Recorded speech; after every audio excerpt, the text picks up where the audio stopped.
शेरा नाम का एक शेर जंगल में सबसे कुशल और क्रूर शिकारियों में गिना जाता था। अपने दल के साथ उसने न जाने कितना ही शिकार किया था। धीरे धीरे उसे अपनी काबिलियत का घमंड होने लगा और एक दिन उसने अपने साथियों से कहा, आज से जो भी शिकार होगा उसे सबसे पहले मैं खाऊंगा, उसके बाद ही तुम लोग उसे हाथ लगाओगे। शेरा के मुख से ऐसी बातें सुनकर सभी लोग चिंतित हो गए। तभी एक बुजुर्ग शेर ने पूछा, अरे तुम्हें आज क्या हो गया, तुम ऐसी बातें क्यों कर रहे हो? शेरा बोला, मैं ऐसी वैसी बातें नहीं कर रहा। जितने भी शिकार होते हैं मैदान जंग में, उसमें सबसे बड़ा योगदान मेरा होता है।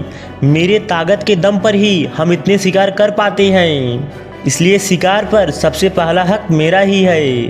अगले दिन सभी शेरों की एक सभा बुलाई गई। अनुभवी शेरों ने शेरा को समझाया, देखो शेरा, हम मानते हैं कि तुम एक कुशल शिकारी हो, पर यह भी सच है कि बाकी लोग भी अपनी क्षमता अनुसार शिकार में पूरा योगदान देते हैं। इसलिए हम इस बात के लिए राजी नहीं हो सकते कि शिकार पर पहला हक तुम्हारा हो।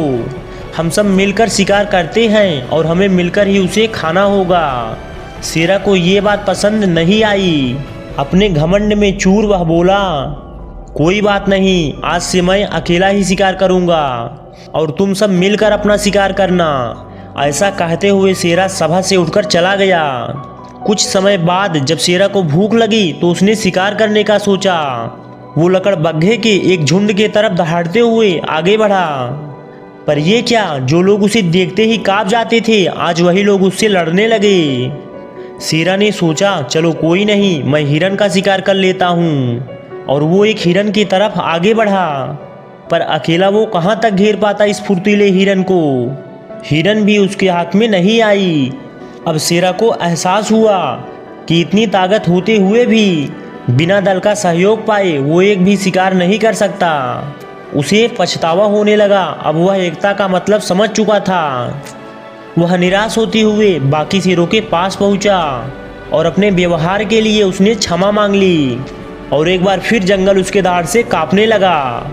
दोस्त, इस कहानी से हमें ये सीख मिलती है कि आप कोई काम कर रहे हैं या क्रिकेट खेल रहे हैं, कोई भी काम जिसे आप टीम के साथ करते हैं, तो उसमें आप कभी घमंड ना करना कि मैं ज़्यादा मेहनत करता हूँ, क्योंकि जिस प्रकार से हाथों की पांचों उंगलियां बराबर नहीं होती, वैसे ही हर इंसान बराबर नहीं होता, पर मेहनत तो वो भी करता है।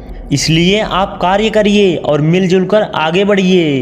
दोस्त, ये कहानी आपको कैसी लगी ज़रूर बताएं, और ऐसे ही वीडियो देखने के लिए चैनल को सब्सक्राइब करके घंटी को भी दबा लें।